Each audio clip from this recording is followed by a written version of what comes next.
Hey, what's up? Welcome to the Really Bro Podcast, episode 45. I am your host, Big Ken TV. I want to share my thoughts on this Gucci Mane and Pooh Shiesty situation. For those who aren't aware, Gucci Mane, rap artist, record label head or whatever, had an artist signed to him, Pooh Shiesty. I think it was like 2020 was when he first kind of like made a name for himself. And then he had a hot record. And then he went to jail for 5 years. He went to jail. He didn't do the whole 5, but, he did some time. And so Pooh Shiesty gets out, right? And he's like, hey, Gucci Mane, we need to talk. We need to, talk about this contract situation. And Gucci Mane like, cool. Yeah, so, let's meet such. But unbeknownst to Gucci, Pooh Shiesty had other plans, right? He wanted to get out of his contract. So he meets Gucci Mane and they, settle in for the contract negotiations and things like that. I guess the conversation, and all of this is alleged. I guess they had a conversation, and it wasn't up to Pooh Shiesty's, expectations. And so they ended up holding him hostage, pulling guns out. And Gucci Mane had a couple of, I think he had a couple of record executives with him and a couple of friends and stuff. And Pooh Shiesty had a few individuals, and they upped the blickies out, pulled the guns out, start robbing people, saying, and then, allegedly, and then,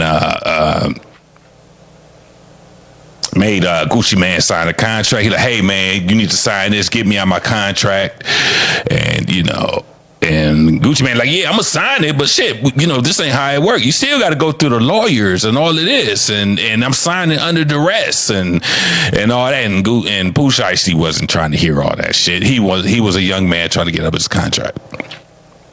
And so they ended up robbing a couple of people, took some chains, and pulling out the guns, took some chains, took some rings, and allegedly they took Gucci Mane's jewelry, and the people that was with him, the executive that were with him, they ended up robbing them too, and then they left. He got Gucci Mane allegedly to sign the contract that he wanted to get him out of the contract, I should say. And they left. And this happened in January. And I didn't hear about this until last month, So it only came out about a month ago. And so some months had passed. Some months had passed with this altercation. And so I guess the police started investigating, so arrests were made, and now Pooh Shiesty is, because he was on I don't know if he was on probation or not, but I don't think he served all of his time from his last bid. So anyway, this is second offense, allegedly. So he's probably looking at a lot of time if convicted of all of the things that they are charging him with. Now, this is the question. This is where it gets dicey, right? And I understand both sides of the issue. I'm not condoning anything, but I understand both sides of the issue. And the issue is, allegedly, Gucci Mane, or somebody, not Gucci Mane, somebody in the camp, somebody on the other side, not Pooh Shiesty's side, but somebody on the other side made a statement. All right, I'm not gonna say who it was, because I don't know who it was, because all of it's alleged. But somebody on the other side made a statement, right? And fingers are pointing at to who the obvious person, right? And that person hasn't came out and said anything, hasn't said whether he made a statement or not. I don't think there's any proof out there that he made a statement or whatever. If anybody made a statement, it probably was some of the guests, some of the guests. So I'm going to go back to that. To the guest thing. But it's making a statement, snitching, especially when you made your living, you made your money, you made your music, you made your merchandise, you've made your fan base based on rapping and trapping and not snitching and living by the street code. And then to turn around allegedly, and this is for any artist, we're not even talking about specifically about Gucci Mane. But if any artist or record label head or executive who's pushing street music, right? Pushing street music and is expecting the street people to purchase their product, to wear their product, with merchandise, to stream their product, make money with their product. And you become a victim of the shit that you push. You become a victim of, we're not even talking about this case specifically. You're robbing. You become a victim of somebody snitching. You just become a victim of the shit that you push. Is it snitching by calling the police? Is it snitching by naming names? Even though in your records, and I'm not, like I said, I'm not talking about Gucci Mane specifically. I'm talking about any street dude that's pushing street music. How are the tables turned when the streets turn on you? Do you live by that code that you push and keep things quiet and handle it yourself, get it back in blood? Or do you call 911? And if you do call 911, does that affect your legacy going forward? Does that affect your street status going forward? Does that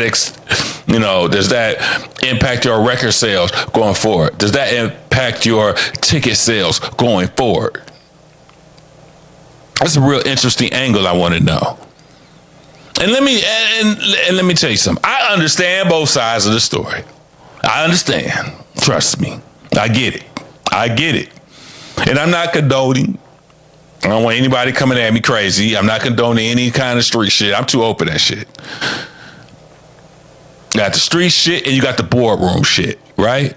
I know both sides.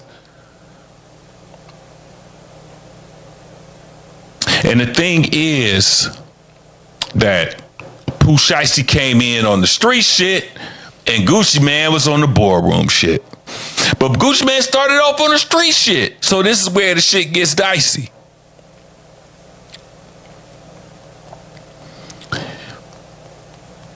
If you're a rapper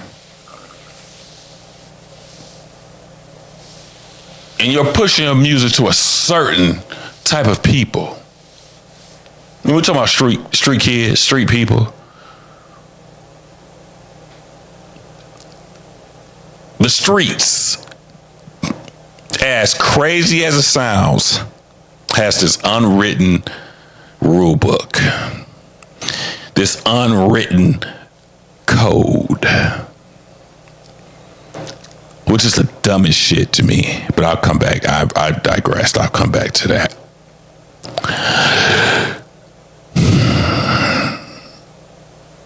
You don't snitch. When you got beef,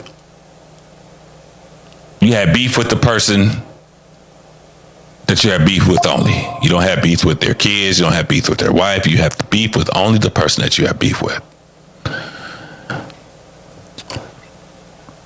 And there's other certain different crazy. What's some other rules that I've heard of? If you're from one side of town, and let's say you need to travel, to the other side of town where you're not really welcome, it might be your ops that way. You got to go check in.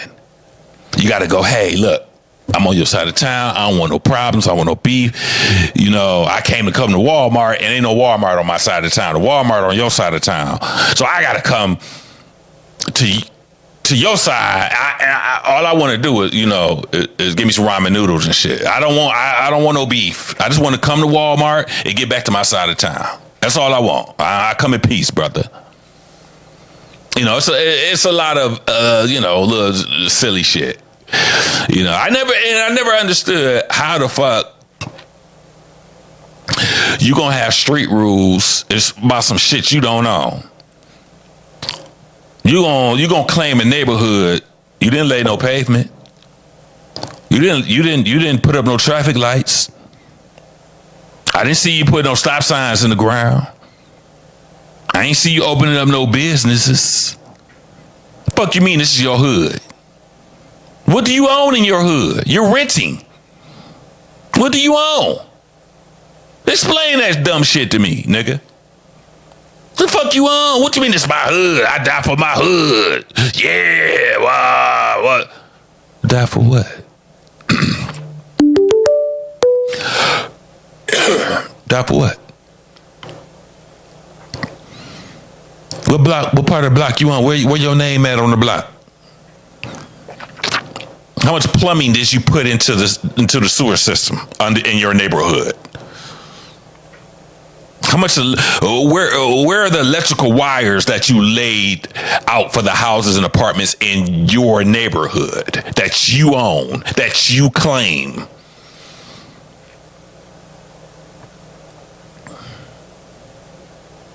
Tell me, where? Show me where you laid down the street, the concrete, the sidewalks. Let me know, show me where you physically put down some shit so that you can claim you own it. That you contributed to the neighborhood that you say you should claim. So yeah, I never understood the street thing. But anyway, back to this story. So let's say you're an executive and you're on the other side of the shit that you push, or a rapper. You're a rapper and you push the street shit and you're on the other side of this. You're a victim of this, correct? Do you keep it to yourself or do you alert the authorities? So I think that if you made your money off a street, and Gucci Man was in the street. He said he listened to his music. He said, I don't know whether it's true or not, but you know, slanging dope and robbing and all of that. Hey, it's in his music. It's all in his music. You can listen to any Gucci Man tape. It's in his music. Allegedly. Robbing, slanging dope, pushing dope, whatever, using dope, whatever. Robbing and stealing and all of that shit. But hey, we ain't telling. You don't snitch. You don't snitch.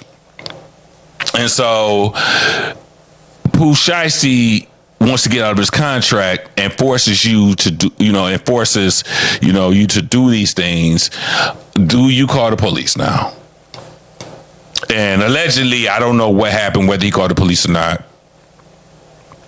But they're saying if he did call the police, then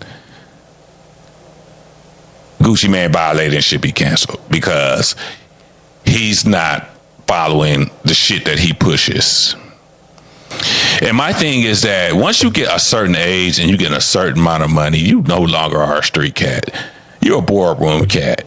You're an executive now. He owns a record label. So I get that. I get both sides of the equation. What do you do in that situation? Me personally, I don't think that he would snitch on Pooh Shiesty. Let me get to Pooh Shiesty in a minute too, because you got the people say, "Oh, he should have called the police. He came in there and robbed him." Blah blah blah blah blah. Okay, but let's flip the side of the coin. You're talking about a guy, and we're talking about Pooh Shiesty. Had a promising rap career, got into some trouble, had to do some time. And while you doing time, you're doing years, you're doing time, your label executives are making money or making millions off of streaming your albums, right? They're making millions. And I'm not saying this is what happened. This is just, hypothetical, what I'm thinking. And they're making millions, okay? The record labels are making millions, blah, blah, blah, blah, blah. And you sitting in fucking jail. You ain't ain't no checks coming. Nothing on your books. Ain't nothing happening. Ain't nothing popping. But you see your videos all on YouTube and shit. You see your label head all on YouTube doing videos and shit. So you get out and you probably had a conversation like, hey, where the money at? You know what I'm saying? I heard you made some millions. And the guy like, hey, I ain't got nothing for you, bro. You ain't got nothing for me. Well, I went out my contract. Nah, I can't do that. I'm not letting you out your contract. You ain't letting me out my contract. I'm asking you nicely, let me out my contract. Now, if you're a Gucci man or any label head, you can't just let somebody out their contract. You need to understand that before he signed Pooh Shiesty, he had to go to the label head and say, hey, can you get me to the real labels? The people that distribute his label, the real record company. He had to go to the record company and say, hey, I need so much money to get this guy signed, to get his some videos, to get his shit played on the radio, and they give you a deal. So the deal goes from the record label to Gucci Mane, then Gucci Mane makes a deal with Pooh Shiesty. And so the label, they don't care about your personal problems. They don't care about you went to jail. If I paid you for 5 albums, I want 5 albums. I don't care about who did what and what did what, and I don't give a damn about no street code. So you can understand why Gucci Mane would have a problem just signing over and letting him out his contract without talking to the record label first. Because now his job is in jeopardy. His label is in jeopardy because you done took these people's money and got nothing to show for it.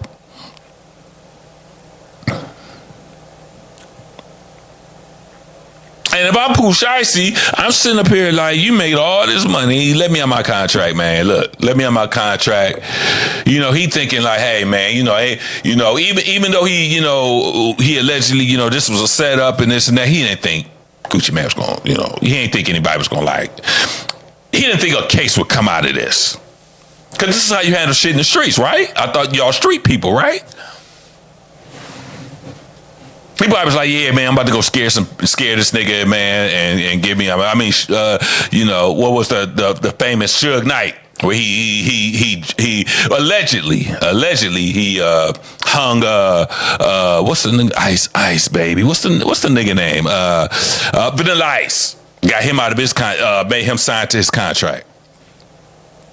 And you hear a lot of like bullying in the industry and stuff like that of that nature. But anyway, though, I digressed. So you got Pooh Shiesty wants to get out of his contract. Say, I'm just gonna scare the nigga. We just gonna go scare the nigga, man. We ain't gonna do shit, man. We ain't gonna scare the nigga. We just gonna go scare the nigga real quick.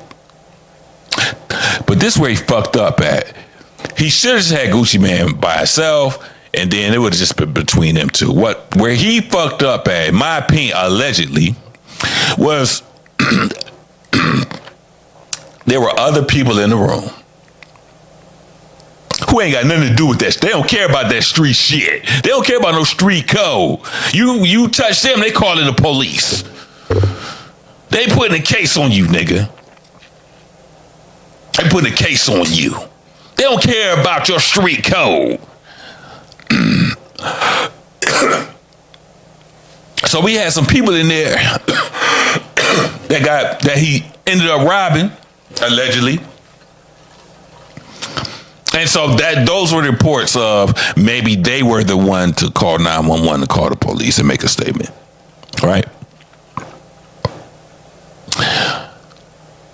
That's where you fucked up at. But then going back to Pooh Shiesty, I understand. You know, you just got out of jail.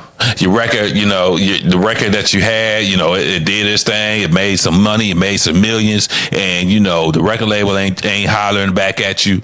And they ignoring you. And you want some money.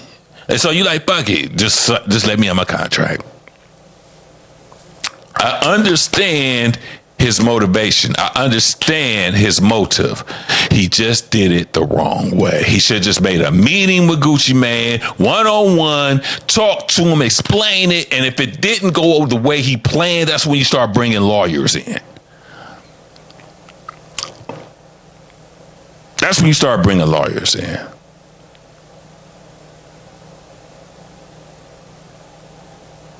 And I don't understand. Well, actually, I do understand. So, like, the backlash was on Gucci Mane because they don't know whether he was the one that you know made the statement for the police and this and that. And you know, Pooh Shiesty just got out of jail. He just wants to get out of his contract. So why is you trying to throw this nigga under the bus? I mean, there's a lot of different layers going on here.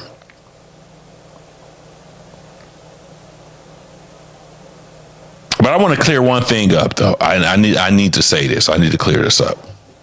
The difference between snitching and not snitching, okay? I've said this shit a couple of times, but, you know, for the niggas in the back that didn't pay attention the first time.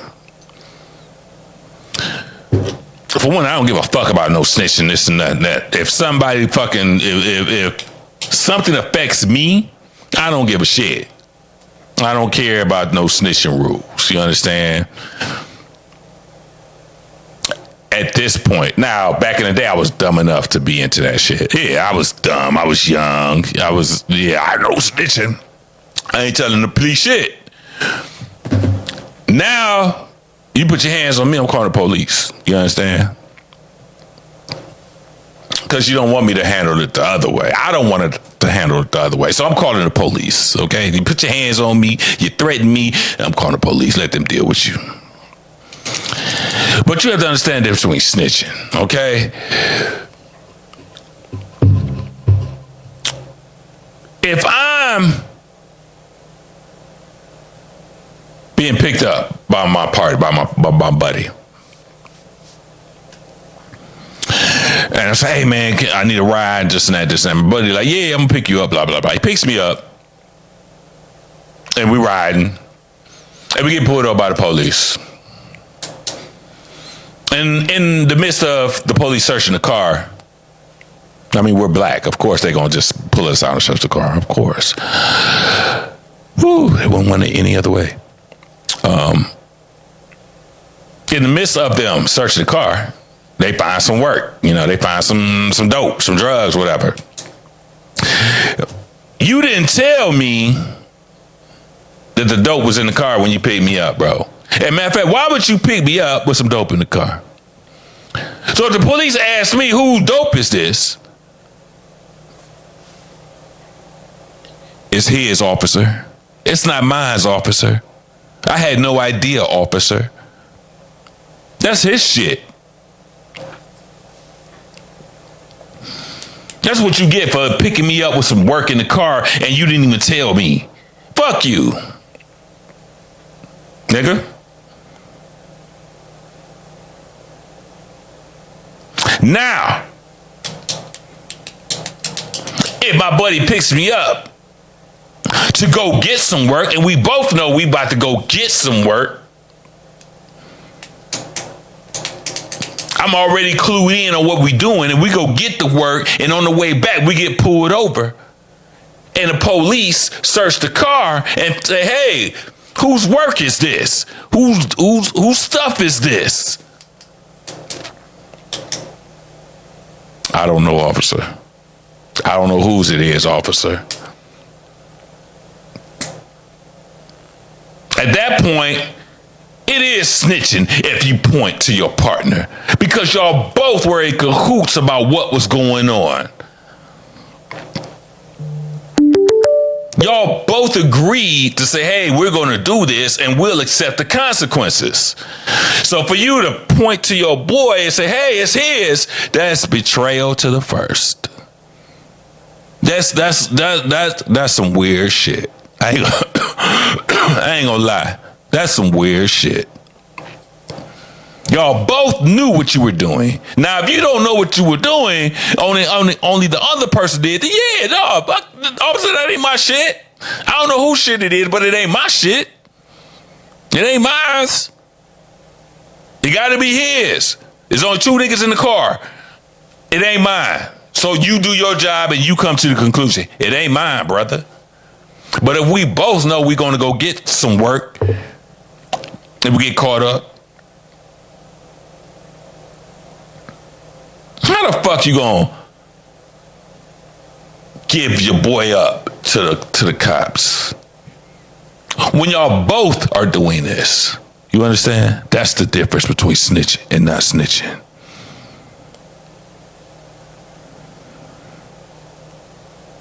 So if a record executive has the same situation that they had with their artists, and the artists say, hey, fuck that, pull the guns out, say, hey, let me pull the blickies out, let me get out my contract. Let's get out this contract. You've been making money off me, you've been spending money, and you ain't cut me a check.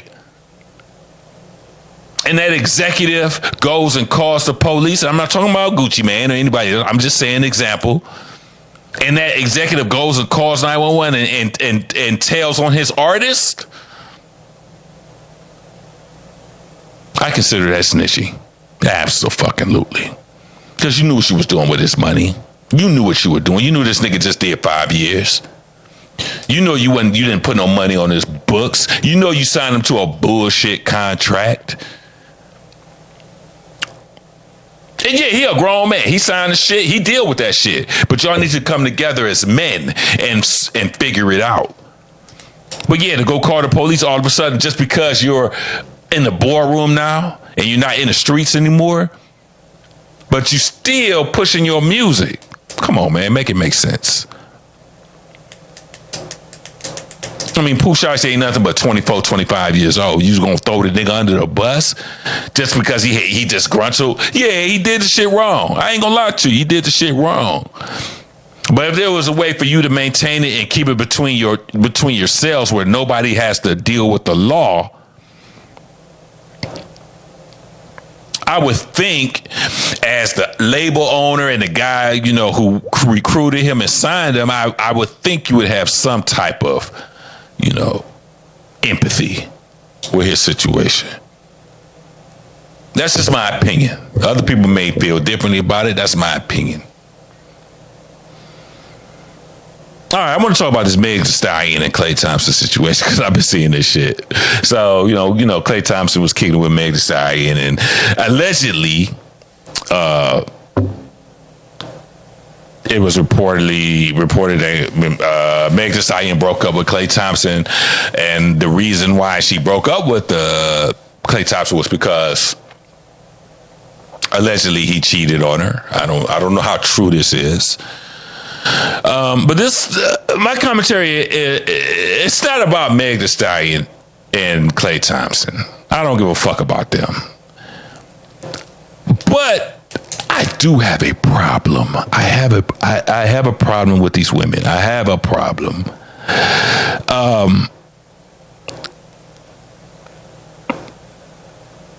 And I'm not talking about Meg Thee Stallion. Okay? This is totally my opinion based on this story. I have a problem with a woman that just be giving it out. And like I said, I'm not talking about Meg Thee Stallion or Klay Thompson. But I do have a problem with a woman who's had a lot of partners, who kick it in the streets, who talks a lot of stuff about, what they do and how they like stuff being done to them and all that's getting hit from the back and whatever they do, you know what I'm saying, in the bedroom. and then want to switch when they meet the guy of their dreams, the nice guy. They so busy giving up the cakes, giving up the clappers to the street dude who has a bus pass and an EBT card. But then when it comes to the nice dude with the money, all of a sudden, you know, they done got sanctified. You know, they done turned over a whole new leaf. You know, you was letting niggas crack for free. Now all of a sudden, hey, you got to pay for this now. And all these women always talking about they want these high expectations is crazy. I'm gonna go back to the Megan Thee Stallion. So now we're back to the Megan Thee Stallion. I'm gonna talk about Megan Thee Stallion and Klay Thompson. And I just feel like you got a female rapper who's always, you know, who's talking this street shit, talking about, you know, sexualities, and somebody came out with a list of, like, you know, all the men she dated and all of these street cats, and I'm not saying they don't have money. I mean, a lot of them do have money, but they don't have Klay Thompson money. Klay Thompson money is $300 million, you know, $200 million money, you know, contracts, hundreds of millions. You know, I don't know if any of the guys she dated. I'm not gonna mention no names because I don't know them. But anyway, so you got a female rapper who, you know, who they, you know, who has several partners or whatever, and who's had several partners. And, you know, I was talking about WAP, what's that? The wet ass, you know, the wet ass coochie, you know, the WAP, and all of these songs of this nature, sexuality, street stuff, what she likes to do to men, what men like, what she wants men to do to her. And that's fine. There's nothing wrong with that. I have no problem with that.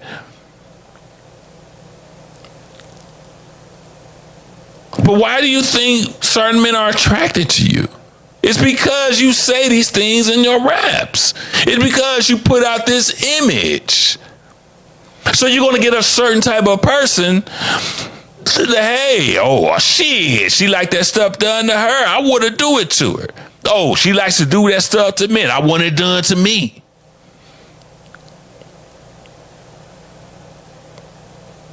And then they get on this, you know, they mess with a certain type of guy, and they get a guy on this other level and expects for it to be different. That's the illusionment. That's the illusion. You expect it to be different, but it's not. Klay want them clappers on him too, just like you put the clappers on whoever.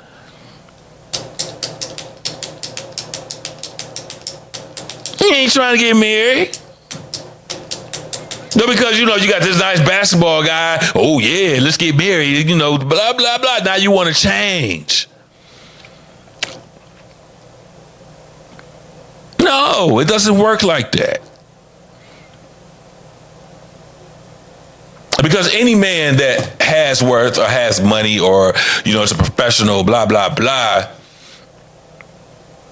And especially if you're in the public, in the females in the public eye, he did his research. He know who you dated. He probably knows some of the people you dated. So they done had conversations, and he done probably heard what he did to her and what she did to him. You understand? He know all the business. And at that point, he still says, "Hey, you know, I still want to mess with her because I like the way she move." And that's from the man's perspective. But from the woman's perspective, she's not seeing that. All she's seeing is, oh, I've been messing with these bums. Now all of a sudden, I got me a prince, so I'm gonna act different so I can keep him. No, bitch. He don't want that. He want the nastiness. He want the freakiness. I heard all these things about you. Now we get into a relationship. Now you talking about walking down the aisle and having kids and going to church and this ain't what I heard you did to him. I want what you did to him done to me.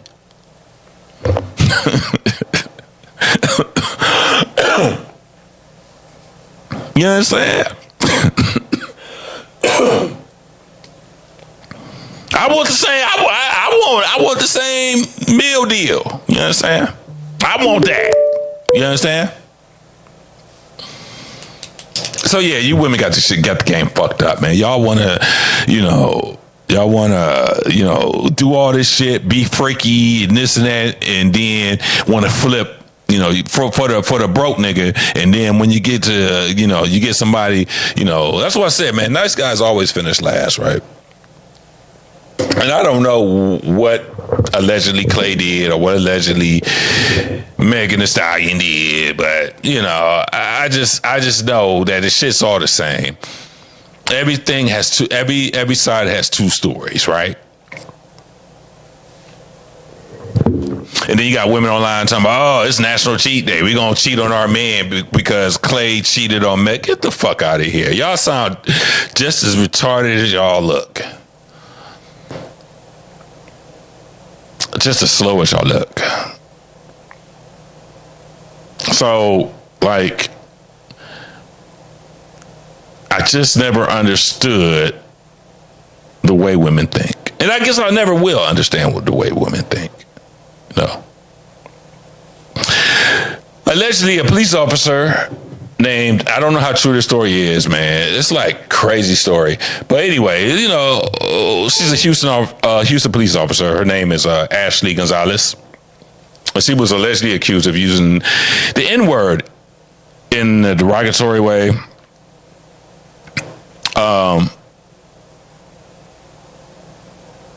And was showing her disdain for the black community. Here we go. That I fucking hate niggers. Oh my god, I fucking hate chimps. Like I hate. Did she say chimps? I don't fucking. Oh, we were slaves this entire. I don't give a fuck, nigga. Like for a fucking reason, you guys were fucking slaves. You guys don't know anything better than to fucking steal. Like oh my fucking god, nigga. You don't know better than to steal. Fucking food with my friend. He had his. Oh my god. Like I don't know. Por Dios, por gracias de fucking Dios. I had my fucking wallet next to me, like my whole purse, and those fucking like that little fucking small ass chimp decided not to fucking steal my fucking wallet. Small nigga. ass Oh my chimp? god, nigga, I would have grabbed my heel and like whooped the fuck out of that nigga's ass. But like whatever, right? Some other but no homo or nothing. Y'all don't know how good it felt to say like how good it felt to say nigger? Like, goddamn, nigga. Like, oh my god, I felt like I was back in the Marine Corps, nigga. Like, the amount of times that I will always and forever say that I fuck. So this is a police officer. So normally I don't give a fuck. I never understood the obsession with people that don't look like us. The obsession with the fucking N-word. I don't understand it. I would not try to understand it. Why, why not being able to say it bothers certain people so much. I don't understand it and I don't care. I don't give a fuck as long as it's, you're not saying nothing derogatory towards me. It is always it's always consequences to everything. You know what I'm saying? I mean, there's certain shit I can't say. That's what, it's crazy. Because the first thing that, a non-person, person of non-color, a non-person of color would say is, why are you allowed to say it? We're not allowed to say it. If I say it, I get in trouble. Yeah, it's certain shit we can't say. It's a lot of shit we can't say that we get in trouble for too. You understand? So, I mean, it goes both fucking ways. And I just don't understand the obsession. But anyway, I really don't care. I don't give a fuck. But the thing about this is, it's a police officer. This is where my concern is.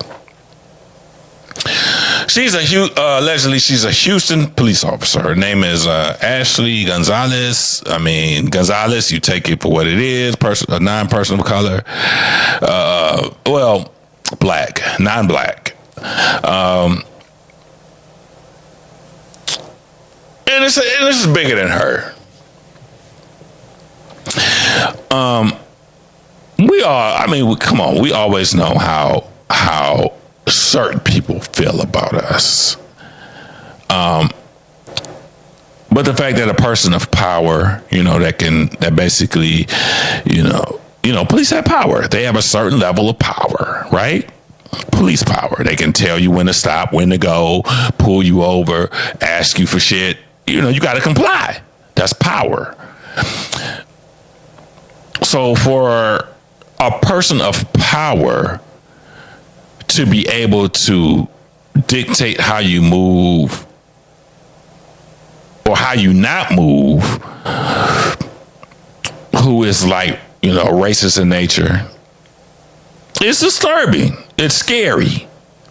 And people always ask, why are black people on edge when they get pulled over by the police?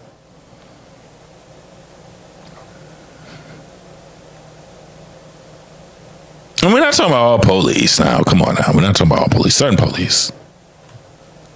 So you can understand why black people would be on the edge after hearing what she said. And it's not like we're not stupid. We know this happens across the country. We know this. We know people feel this way, think this way. But it is disturbing with people that you trust with your safety, because you don't know that they feel about you. Nobody knew that that's the way she felt until this video came out. And why she made this video, that was very fucking stupid. I really don't understand why she made that fucking video. That was dumb as fuck. But anyway, and this is all alleged. And the reason why I say alleged, because I don't know if it's just me and my eyesight, but every time I see the story, it's like a different girl. And you know how the internet is, such and such. But her comments are clear as day. I just played them for you. So whoever this lady is, she feels a certain way about black people, and she feels a certain way about using the N-word.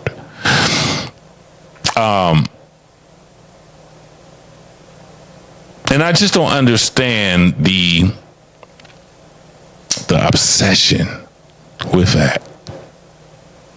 But I can't say the N-word. I want to say that. You want to say the N-word? Go ahead, say it. Go ahead, say it. Say the N-word. Go ahead.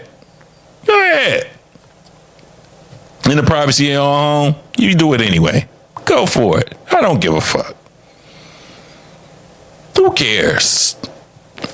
As long as it's not directed towards me. Or any person of color. Because don't forget, there is consequences. And yes, you do have free speech. You do. Absolutely. You absolutely have the freedom of speech to say whatever you want to say. But it comes with consequences. It's like you have the freedom to do whatever you want to do. Even break the law. But it comes with consequences. So I think the problem for me is, it's not even her. I don't give a shit about what she says or how she feels about certain people, because it doesn't affect me. I am just concerned about people in power that feel that way when they're supposed to have, treat all of the citizens the same. And, not have these subjective views, which could impact how one certain type of person is treated than the next, which could impact whether a certain type of person makes it home alive as compared to another certain type of person. You understand? Do you get what I'm saying? Based on this person's views of how he looks at a certain race is going to determine the extent of that interaction between you two, as compared to cut and dry with another type of or certain type of race. this one can go left at any time based on how I feel about you. You understand what I'm saying? So yeah, that's crazy. She should be removed at once. That's just my opinion. Question of the night. I always gotta throw a little question in there. Question of the night. Is it ever okay to approach a girl at the gym? And I saw this question a lot on the internet, on Twitter. And as you can see, I go to the gym, I go to the gym, I be working out. And the gym I go to, I'm not gonna say which gym I go to. I go to a gym, and there's a lot of bad motherfuckers there. White, black, Hispanic, beautiful women. Beautiful. That was the main reason why I went to that gym. I said, because I was at another gym. I said, oh shit, let me, I went there for a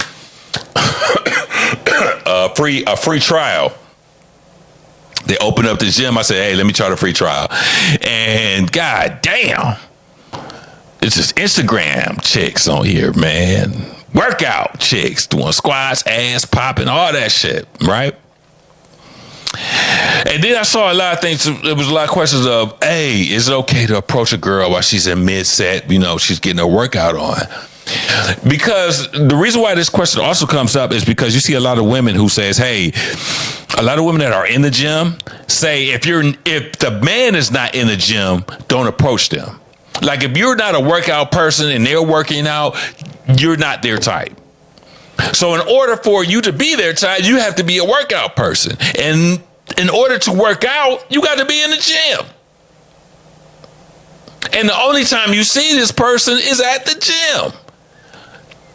So in order for me to shoot my shot, I only see you at the gym where you working out.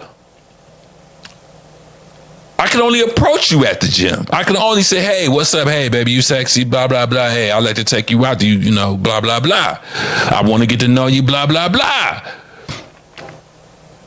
And you got some women that's okay with it, but then you got some women that's like, oh, that's inappropriate. You can't just come at me mid-set. I'm all sweaty and stuff and stinky and all that. What women don't understand is we don't care.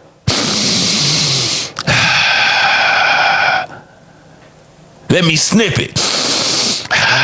We don't care about you working out and getting sweaty and doing squats. We don't care about that shit. Especially if you look good.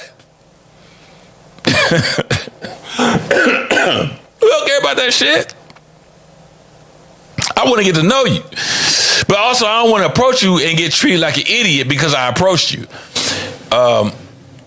I be at the gym and I see, a couple chicks looking at me. I'm looking at them, but I don't approach them though, because I don't want to go up to them and be like, hey, we seem to have made eye contact and this and that, but it wasn't what I thought. And now I look like a creep because I interrupted her, and now she don't want to come to the gym no more. Because this creepy dude was trying to talk to her while she was at the gym. I don't see nothing wrong with it. I'm gonna shoot my shot. If I see a beautiful woman, I'm gonna be like, hey, fuck that. Fuck, what's good? We both at the gym. We both working out. We both sweaty. We both doing our thing. We both trying to get in the best shape of our life. You might meet your husband. You might meet your wife at the gym. What's the other alternative? Go to the bar? I don't go to the bar. The gym is my bar. Especially at this time in my life. I mean, I might go to the bar once in a blue moon. But most of my days are spent at work or at the gym. That's it. That's all I can do. So I see an attractive woman. I'm not going to let, the stigma of approaching a woman at the gym stop me from getting to know her. Not a real man doesn't, we don't stop. Now, if she says she's not interested, then you never talk to her again.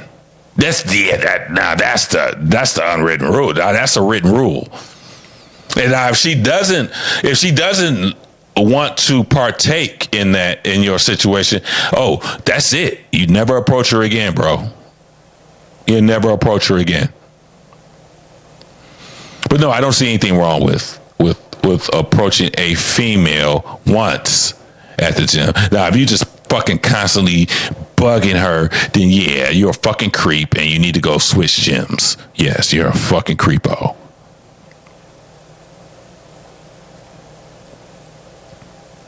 But yeah, don't be scared to shoot your shot at the gym. Don't be scared to shoot your shot anywhere. Fuck all these people and what they saying. Don't do this. You can't do that. You don't do this. Man can't do. What the fuck? There's so much shit that as men we can't do in 2026. It's really weird. It's crazy. Thank you for joining me for the Really Broke Podcast, episode 45. You can catch all the episodes on YouTube and Spotify. You can catch the clips on Instagram and TikTok. Appreciate you. Be safe out there. And episode 46 coming soon.